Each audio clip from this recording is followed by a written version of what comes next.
it's all about having given purpose, and that's why I always ask people, what's your purposeful journey? A lot of times it's super hard to do it by yourself. And whenever you can get with people who are going to motivate you and keep you going, then it's so much easier to do.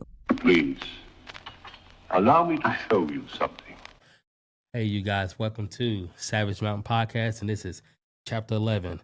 So, this show is brought to you by Neo Life, Physical Therapy and Wellness, also Neo Fit, and Neo Golf. Get your short game up, okay?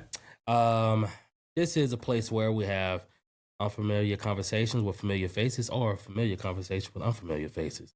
We're going to get it right eventually. And today, I bring to you all my lovely wife, my end-all, be-all, alpha, omega, my sun and moon. Okay? So usually I like to start the conversation by asking, what's your origin story? That is pretty broad. There's many ways we can go that route, but today I want to start off by asking, how does it feel to grow up in a home musically inclined? Just go right into something that I know that you enjoy. Well, we actually had a family band that we created. And that band name was what? I don't remember. It was a long time ago. I was very small. Okay. But I actually played the drums. My brother played the guitar. My dad played the guitar. My mom played bass. My sister sang. And it was just something that we did together as a family. We were all just inclined to musically to pick up stuff and just do it. About how old were you? 9, maybe? 9? Probably 9. And so I picked up the drums. My brother played the drums very well, and I picked it up from him. And I started playing drums for high school. And then I kind of quit that. But anyway, yeah, it was a thing that we all got to do together, a way to bond, and it was very cool. And this went on until what? Like what made the band, I guess, stop in a sense, or not? Probably my brother passing. He passed when I was 13, so that, okay, the love for the music, all of us doing it together as a family just kind of went away. Yeah, handling that level of loss, losing a brother, handling that level of loss. What did that? I guess like on your path, because if he's 13, you are. If I was 13, he 13. was 18, 19. 18. So 13. That's pretty young, but it's also in a state where it's a lot going on as far as like the maturation, going into, womanhood or whatnot. Yeah. So, how did you navigate those waters? It was tough. I mean, I know that people from my school thought that I was depressed because of just the junk that I've been through. Yeah, it was tough. It was, middle school. I think I was in 8th grade at that time. Middle school was awful, and then that happened while I was in middle school. And I honestly don't even know how to word it. I mean, it's just a tough thing to go through, but luckily I had friends to help me go through it. I was on the drum line at that time, and the drum line really helped me out. But truly, I wouldn't have been able to go through any of it without God. I know that if I didn't have him, things could have gone bad.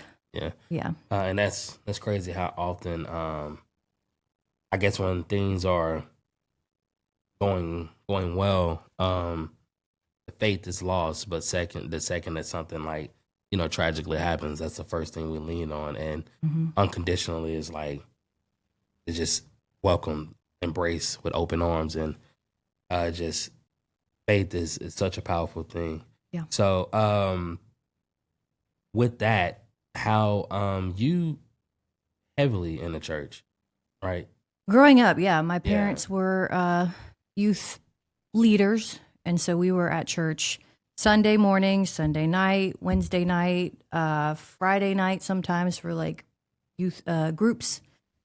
So yeah, I mean, I grew up from literally was born the Friday, went to that church that Sunday, and then have been going there ever since. Yeah. So it's definitely been my life for sure. Got you. That's the thing. It wasn't me. There wasn't At you. all. There wasn't you. At all, dude. At all. I got introduced to God. And let's say we had Bibles Sunday school on Sunday.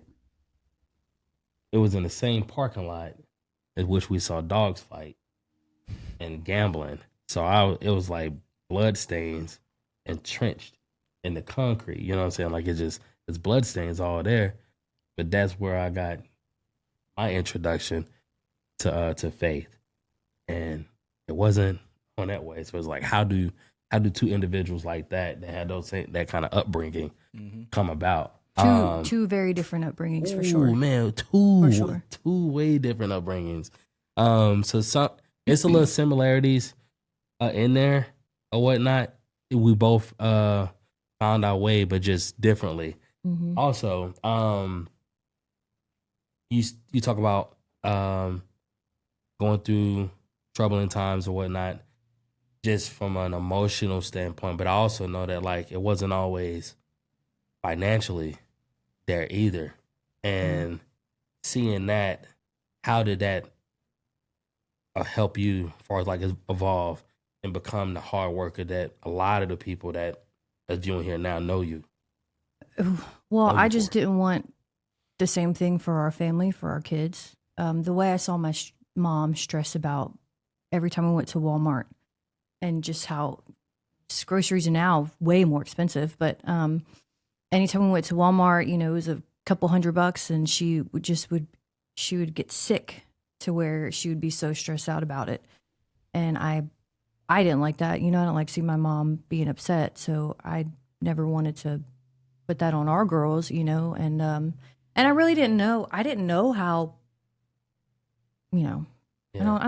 I won't say we were poor, but I didn't know how low income based we were.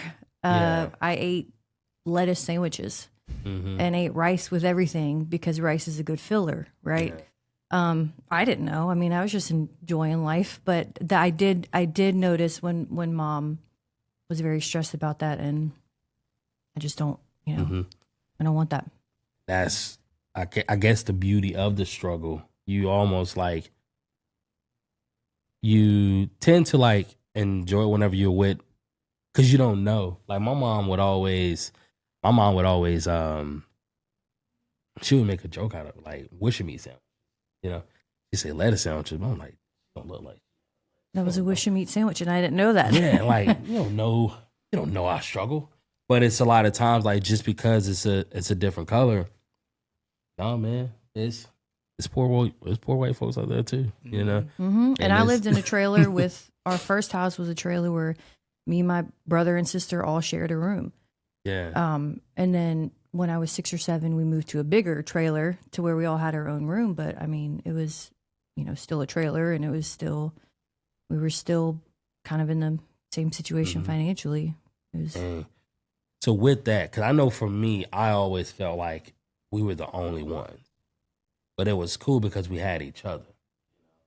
And you see that now how I am with a family, very, very like just close knit. I didn't think too much about other cousins or anything like that. It was just always like, all right, I got my immediate family, and then everything else would kind of figure itself out. So with that, did you find closeness, like just being close with the family, knowing the struggle? Like how was that growing up? I mean, we had each other. Yeah. And though we did live in a trailer, we lived in Van Cleve. It was kind of far away for some people, but we did have people over often.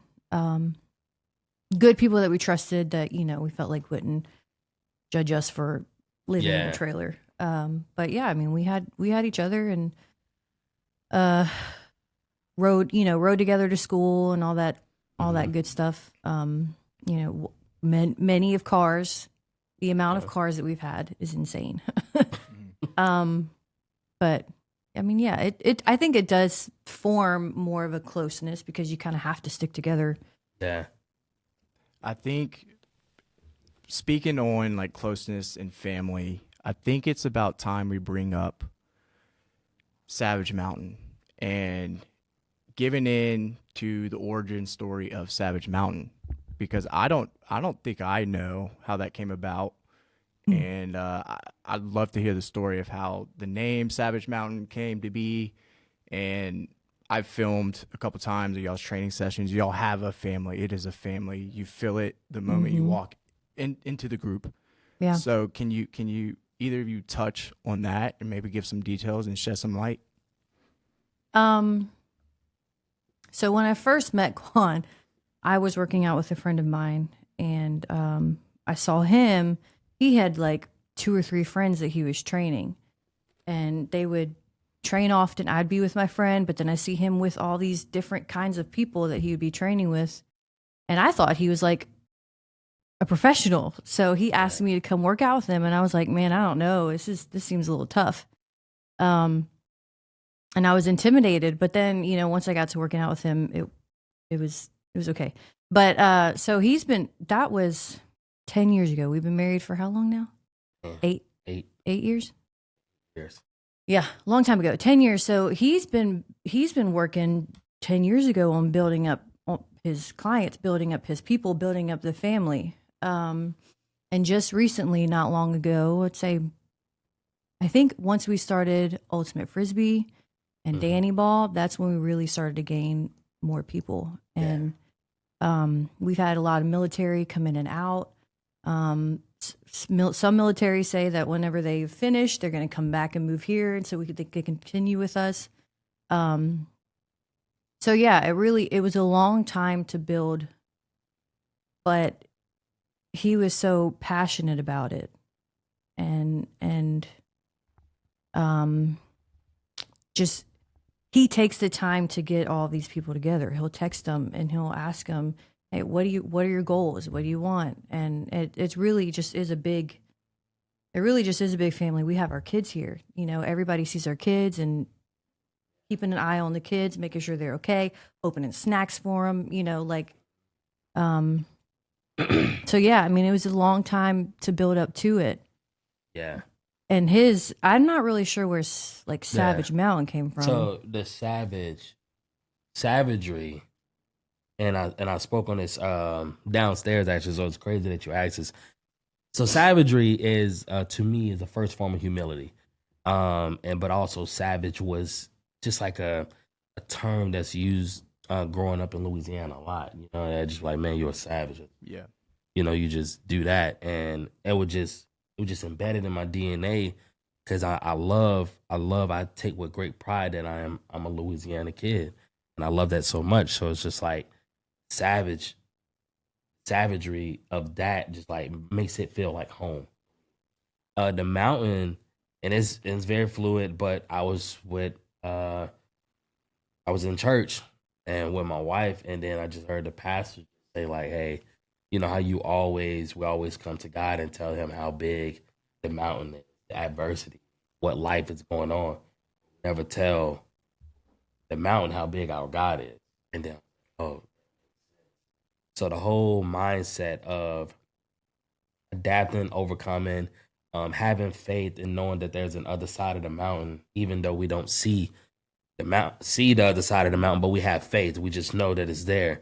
The same kind of energy that when we're facing that mountain, facing those obstacles, we just bring it to our training session, bringing it to the form of fellowship through movement. I always want to treat what we do kind of like church. Come as you are. Anybody and everybody can come in. Don't be intimidated by the way certain people look from an aesthetic. This building is one for all. Everybody got that one singular goal of getting better, and no matter how you look, no matter where you from, when you come with us, That's Right. that's just gonna be the approach, and it's no different than what it is when you're in church. Like you come in, like here's someone that can have a Benz, and come on could be pull up in a beat up Corolla. That But was me. when they go when they go up in that church, man, they push everything aside and then they just lean into their faith and they go and they let their faith navigate them. So And you got to start from somewhere. you got to I mean, start from somewhere, and that's that was our whole approach to just build a community that not just resides in one building, but can bleed out into the community, and that's where the alignment with Neo Life made so much more sense. There was something I was a little bit of push and pull with a lot, but you know you've never when you have a calling for something, it's never a point of like how is this gonna be? Like you feel like you built for it. Like God built you for this situation, and don't let the external factors deter you from your purpose. And this again it's a cool it's becoming a cool phrase or whatnot, but it's all about having given purpose, and that's why I always ask people what's your purposeful journey, and that's mine, and it led me to my wife, and it led me to this, and it's just gonna continue to grow and mature on. and it's not just about like, it's not just about like the physical No, aspect of it. I mean, yeah, we have many people tell us their story and they're crying because like just what they're able to do with us is changing their mental and spiritual, like everything. It's not just like, ooh, let's look good. We're not getting together just to have nice bodies. It's so much more than that. it's so much more. So again, like the things that's said is much more than the exercise. The knowledge is one thing, but the application is the other. And the more that we apply that through our actions and through just being vulnerable, again, it's in a state of emergency where like people don't want to have, like you can't just knock on somebody's door and be like, hey, I want to hang out with your kid. That shit is out the window, man. You can't have that now. But we openly have our daughters engaging with these people that choose to come and work out with us. So the workout is one thing, but then it always bleeds into the other where And they like genuinely love them. yeah. They really do. Again, it's people military. We have multiple people from Indiana. I mean, we have some locals or whatnot, but it's everybody that just I don't know. But whenever you do things like that, it's boundless, and it's you can't just hold that in. So yeah, man. That's I guess in a very long story short, shout out to Tyler, a way of putting that where the origins or what Savage Mountain is and what it's become and becoming. Yeah. I like that. Yeah, I like man, that. dude, thank you so much. Because I'm just picturing like the audience, like for anyone who might not know that's watching from afar or whatever. They're like, what's Savage Mountain? How'd they get that name? Yeah. So it's cool giving some insight into that. Yeah. Dude, yes, indeed. That's what it's all about. So now we're going with that. We'll pivot just a tad bit and go into the mini roles because again, like if I'm the face, you're definitely the backbone of what Savage Mountain is. But with that, also the importance of confidence when balancing so many identities. Because again, you're not just a mom, you're not just a trainer, you're not just a teacher. You're a student. I Right? was. I'm not a student anymore. I graduated. With what? Master's. There you go. Just recently, like 2 weeks ago, I graduated with my master's. So I'm done. I'm not a student anymore. 8 months pregnant. Yes. Student of life. Student of life Yeah. right there. Yes. Yeah, that's true. So how is that? Like being able to balance that? Because there's some people that struggle just being an employee and having one kid.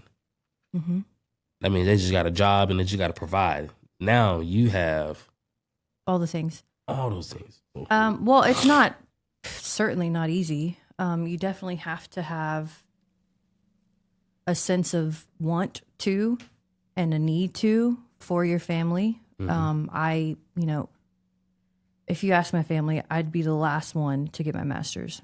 I'm not good at school. Never was, don't care for it. But I got it to be able to make a little bit more to provide for the family. Now, in saying that, I would not have been able to do it without you and my sister. So when it comes to all these different roles, when you have your family or your friends to help you go through them, then that's helpful. You know, obviously, like it's they're going to help push you through the different stages and different roles in life. I do know that in this stage of being a student, I kind of slacked in some other areas. You know, I can't give 100% to every role. Yeah. That's very hard. I know sometimes I could have been a better friend. I know sometimes I could have been a better wife, a better mom, you know, whatever. But yeah, I mean, as long as, you know, just keep on trying, keep on pushing, ask your family and friends for help. Like, it's not bad. It's not a bad thing to ask for help. That's what they're there for.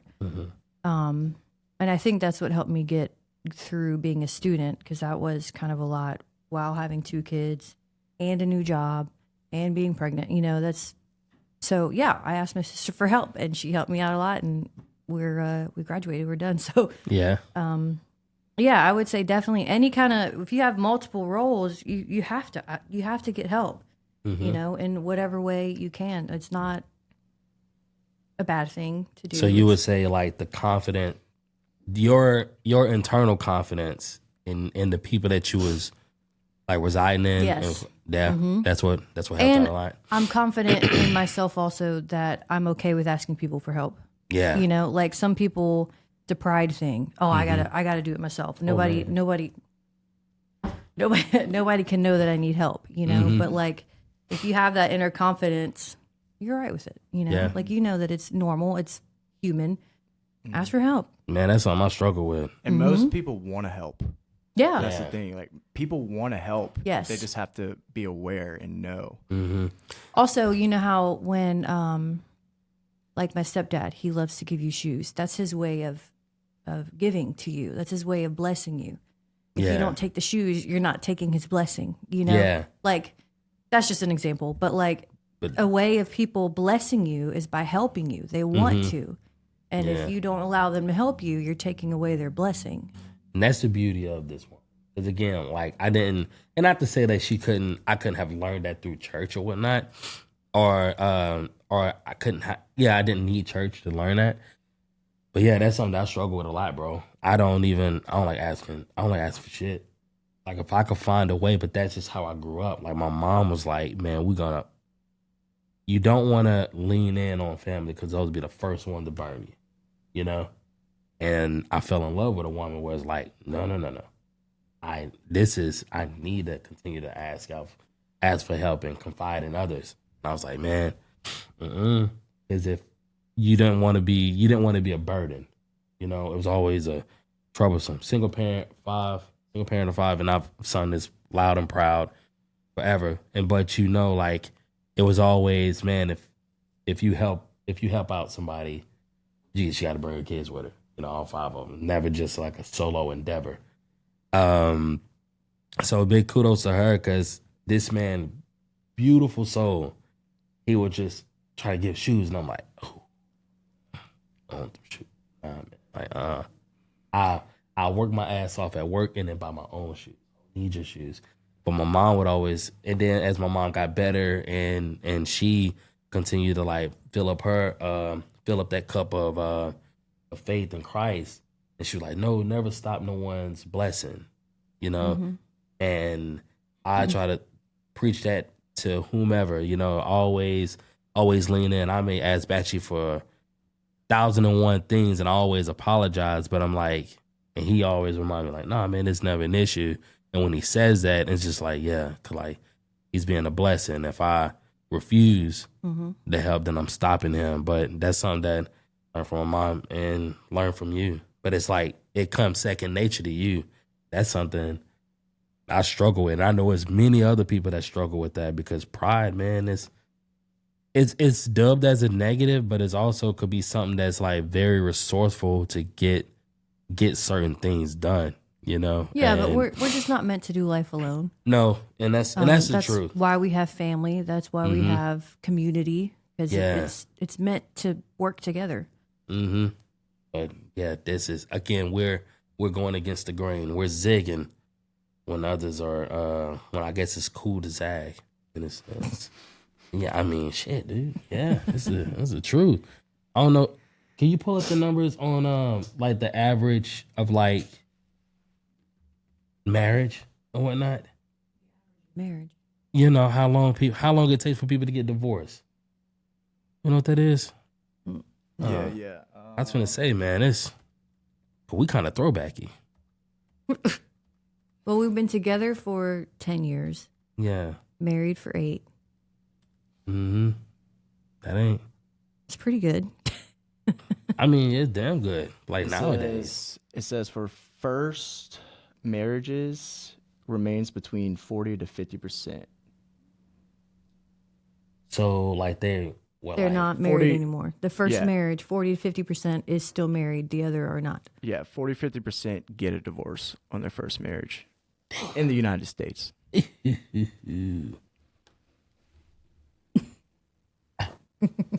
Big up to us. Oh, now one of the main reasons I wanted to have you on is to show, because again, like they know you, they know the importance of you, but they also need to know like how much work you put in when it comes to lifting too. Because again, like I'm short, not small. And I know I look a certain way, and the people that we train look a certain way too at times.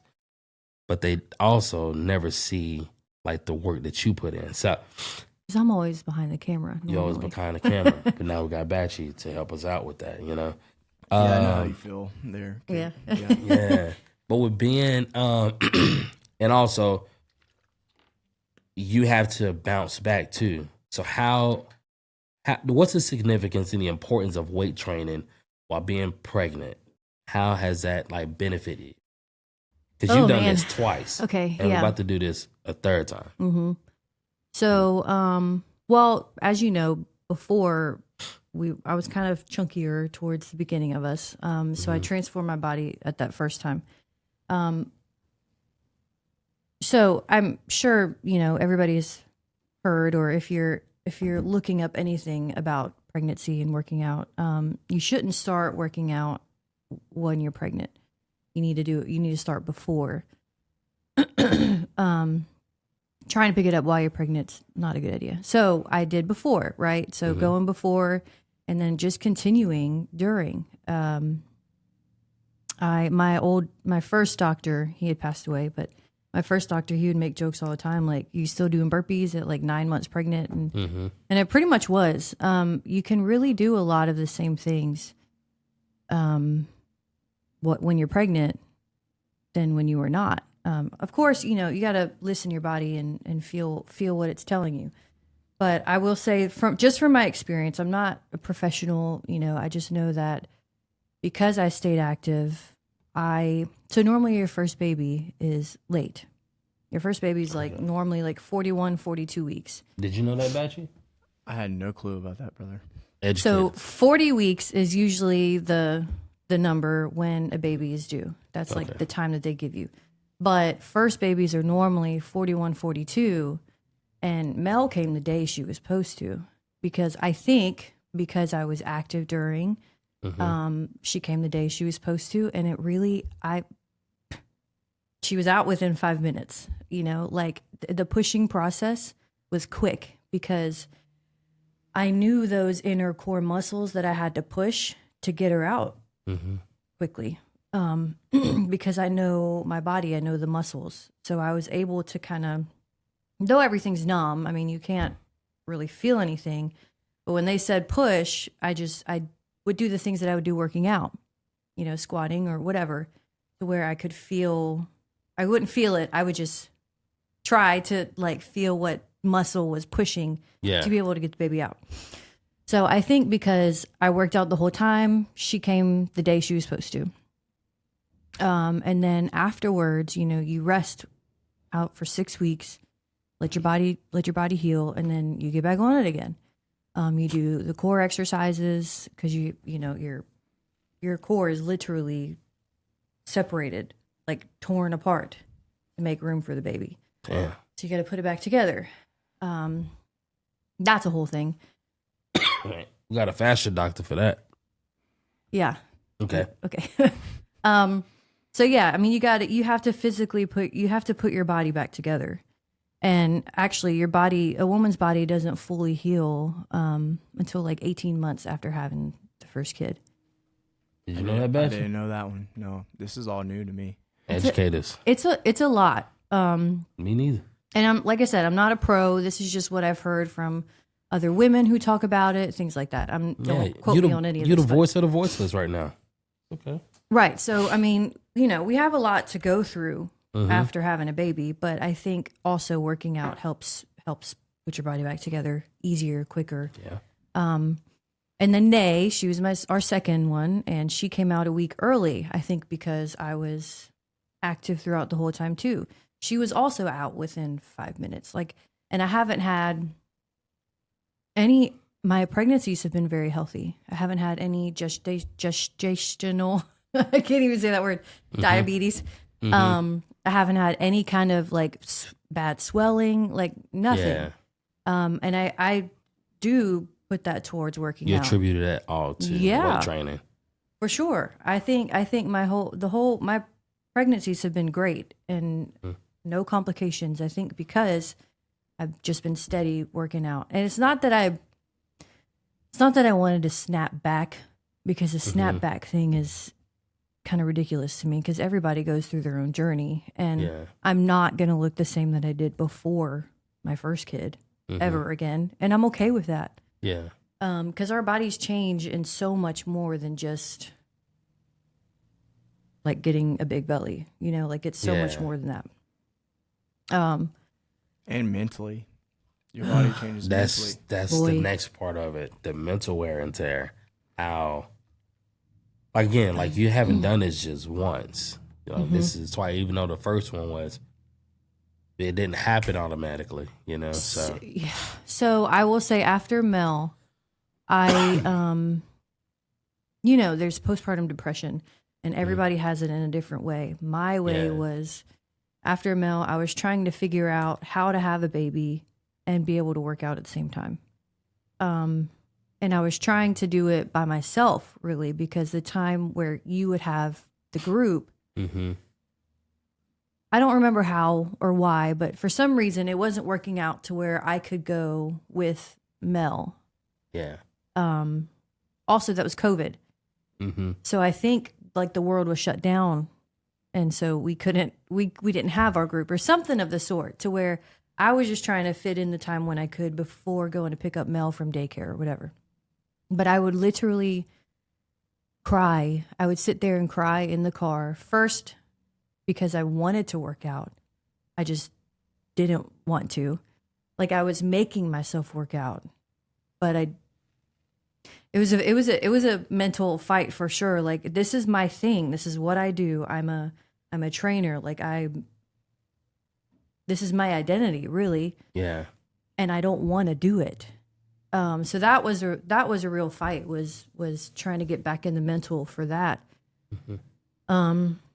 And then I don't know, I guess eventually when the world opened back up, we could have our group again, and then I could join, and then things got a little better as far as that. I think that's one thing also that is very helpful about this group that we have, this family that we have, is a lot of times it's super hard to do it by yourself. And whenever you can get with people who are going to motivate you and keep you going, then it's so much easier to do. I mean, with Nay, I don't remember any kind of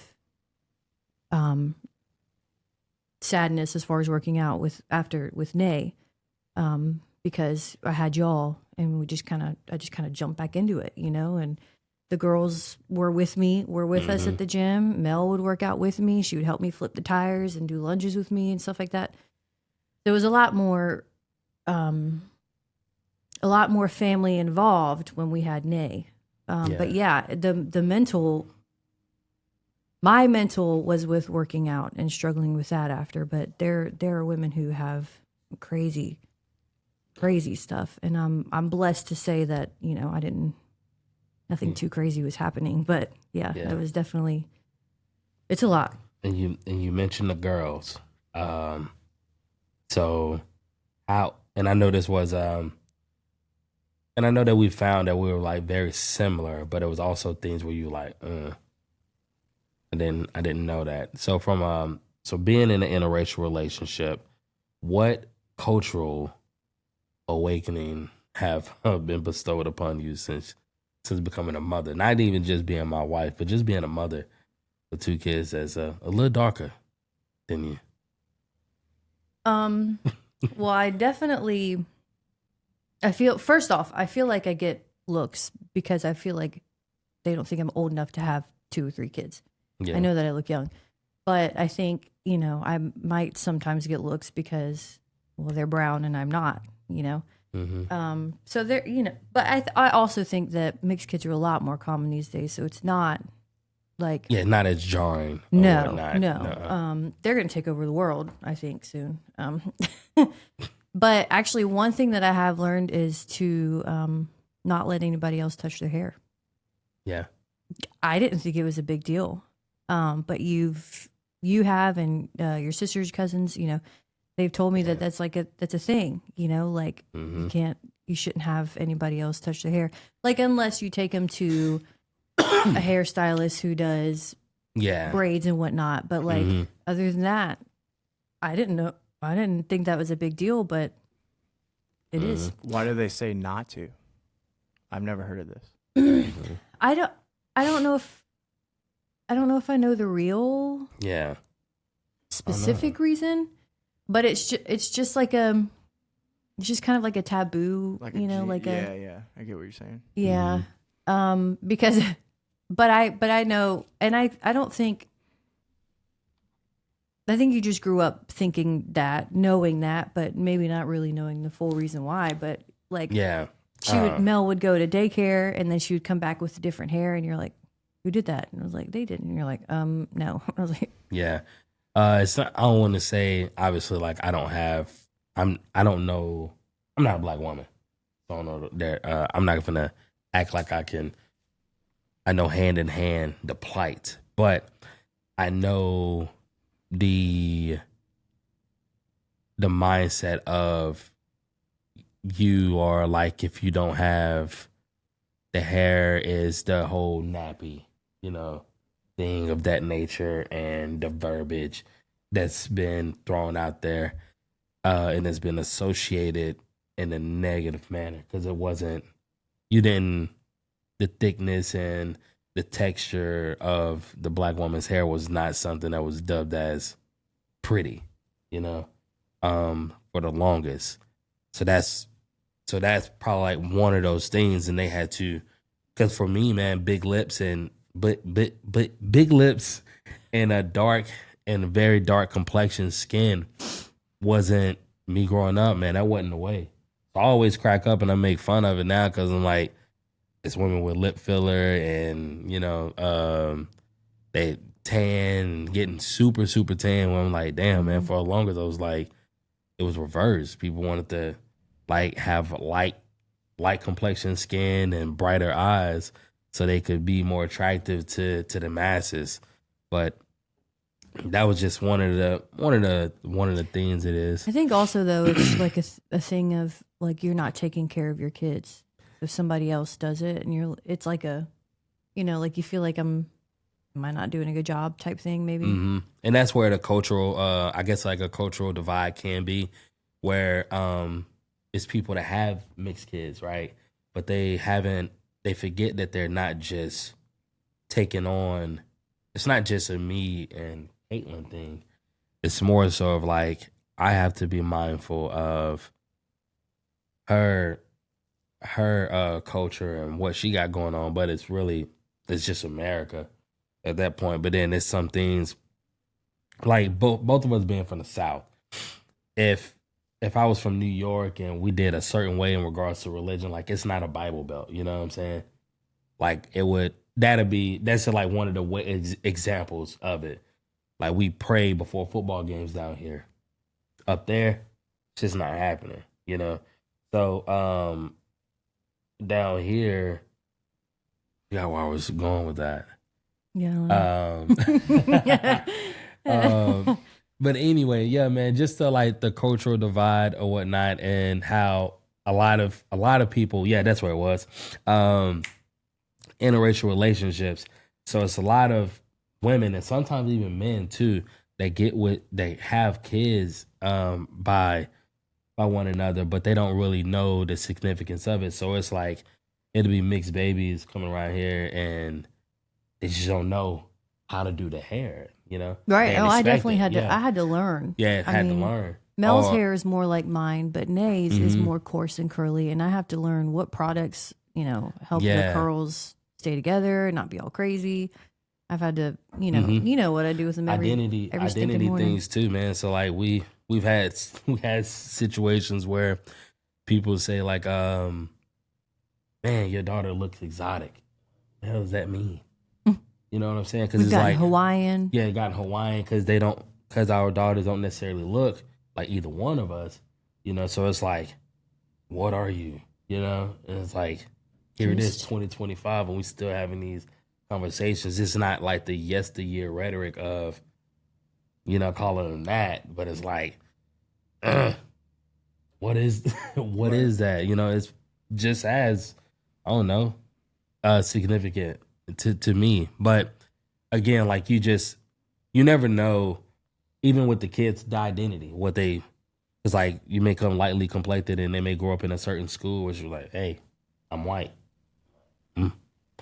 I mean, technically, yeah, you are, but you do have this side of you too, you know. And it's a balancing that is in interracial relationships. No different if it was a white man and an Asian woman, that they have to really like take the time and just do the due diligence of like representing one and letting the kid or the legacy that is choose, instead of like just shunning one. You know, just like, nah, if you lean on, if my kids would be like, mommy, she's white, she's the woman I want to be like, I'm not gonna be like, all right, well, just disregard everything else about you. That's half of you. No, you're gonna educate them and put them in position to know this is a part of you too. You know, and I feel like it's a lack thereof.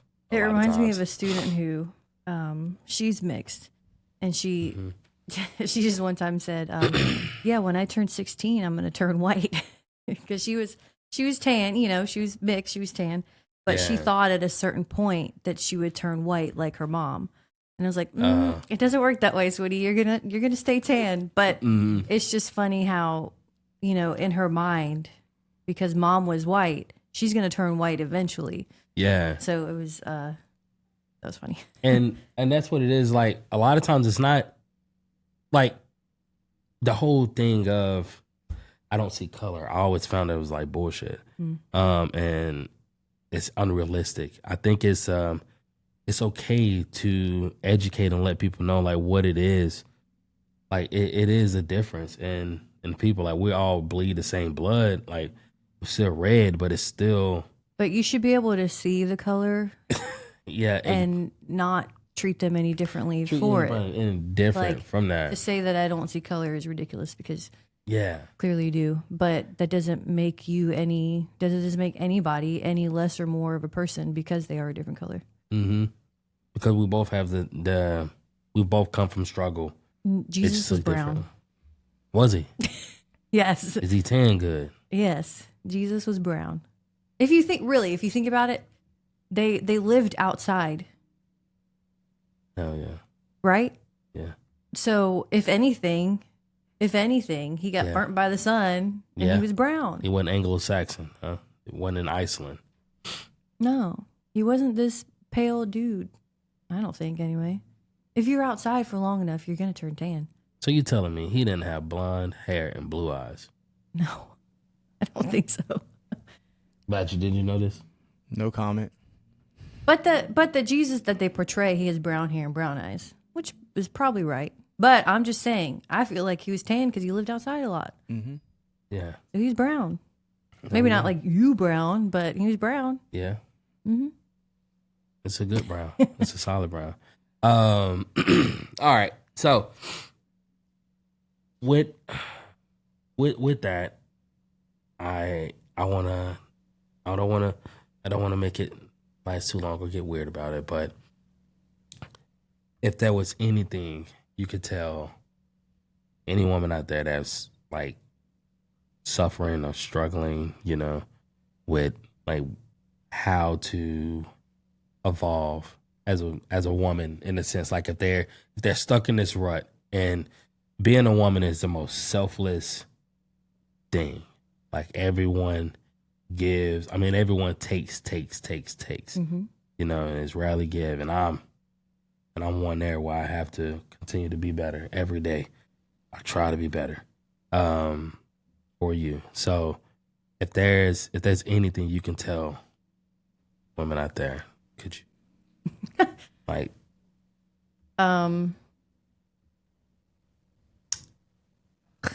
there's a lot, really. go But ahead. I mean, I don't know. I can't.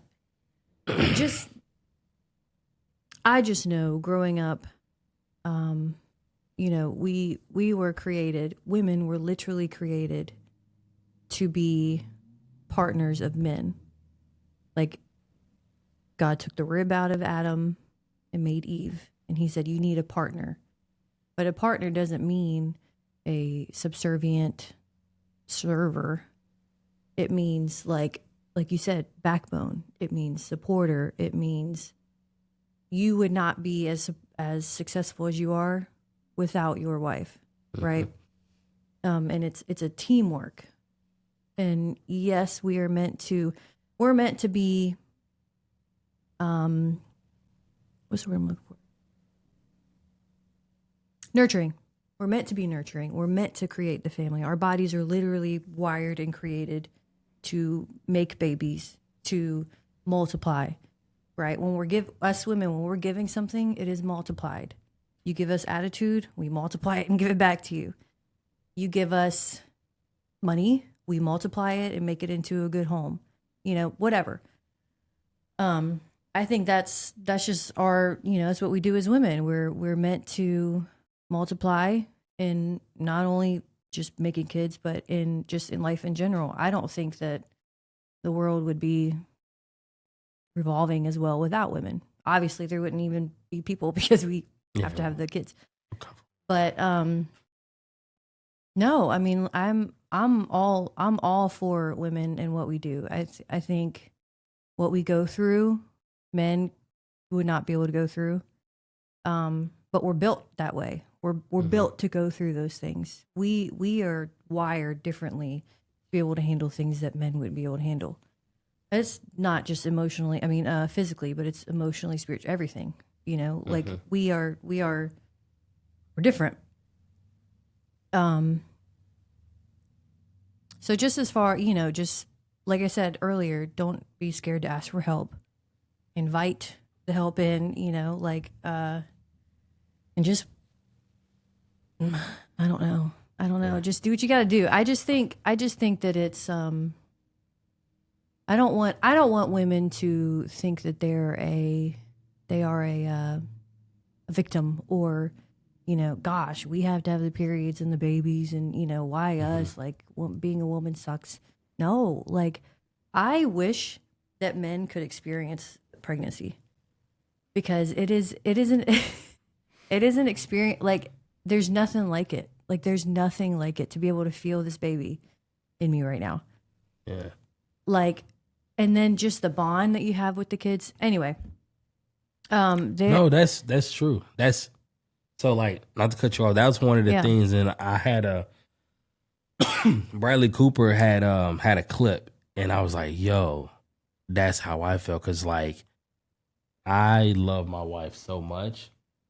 When we first had Mel was beautiful, man, and Mel is still is beautiful. I've blessed. And it was like, when you first have her, you're gonna have her wrapped around your finger. And I'm like, I didn't. You didn't? Like, I was not, like, I didn't love I had to learn to love my kid because I was so in love with my wife. And I'm like, bro, my wife is in this vulnerable state. I'm not mad at my daughter, but I'm like, you kind of the reason for this. You know what I'm saying? So it was like, I had to learn to be like, well, it's not her fault either, you know? And people, I don't know, I'm like, and I felt like abnormal about that. Like, should I feel like this?